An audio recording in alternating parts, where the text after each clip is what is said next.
Hello guys, এসে গেছি আরও একটি নতুন ব্লগ নিয়ে। আমরা রেডি হয়ে বেরিয়ে গেছি, যাচ্ছি আজকে দীঘা চন্দনেশ্বর। এই টোটো ছেড়ে দিয়েছে আমাদের,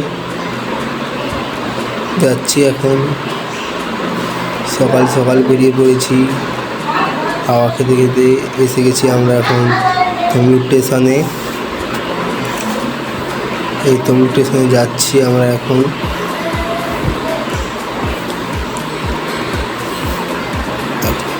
আমাদের ট্রেন এসে গেছে, আমরা এখন ট্রেনে উঠে পড়ে গেছি।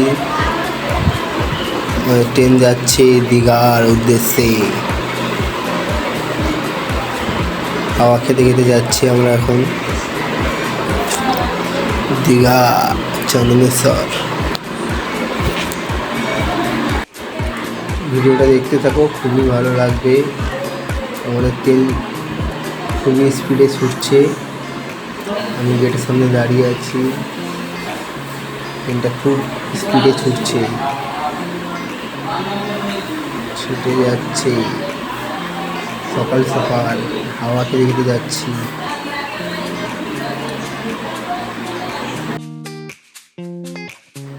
আর একটু বাকি আছে, আমরা এখন দীঘা ঢুকবো। এই তো দীঘা এবার নেমে পড়েছি আমরা এখন। দীঘায় প্রচণ্ড ভিড়, দেখো যাচ্ছি আমরা এখন। ওই দেখা যাচ্ছে আমাদের জগন্নাথ মন্দির।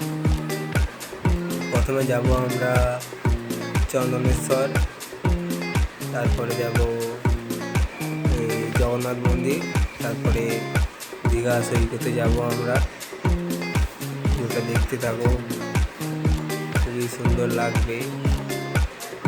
আমরা চন্দনেশ্বরে এসে পড়েছি। স্নান টান করে আমরা পুজো দেব। পুজো দেওয়া কমপ্লিট। আমরা জগন্নাথ মন্দিরে এসে গেছি। ছোট্ট করে একটা ভিডিও করে নিলাম। ভিডিওটা কেমন হয়েছে বলবে। কড়কড়া রোদে আমরা ঘুরছি। আমরা দীঘা জগন্নাথ মন্দির বেরিয়ে এসে গেছি দীঘা সৈকতে। এবার আমরা নামবো দীঘায়, ডুববো। দীঘায় অনেক লোক, বিশাল ভিড়। ভিড় কাকে বলে? ঢেউ ঢেউ দেখার মতো। আসবে বুঝতে পারবে। নদীতে স্নান করে আমরা বেরিয়ে পড়েছি, বাসে উঠে পড়েছি, যাচ্ছি বাড়ির উদ্দেশ্যে। বাসের মধ্যে আস্তে আস্তে আমরা নন্দকুমারে এসে পড়েছি। আর একটুই আমাদের নিমতৌড়ি নামবো আমরা এখন। নিমতৌড়ি আর একটু বাকি, নন্দকুমার থেকে আর একটু, তোমরা জানো তো। ঠিক আছে, ব্লগটা এখানে শেষ করছি। Tata, bye bye.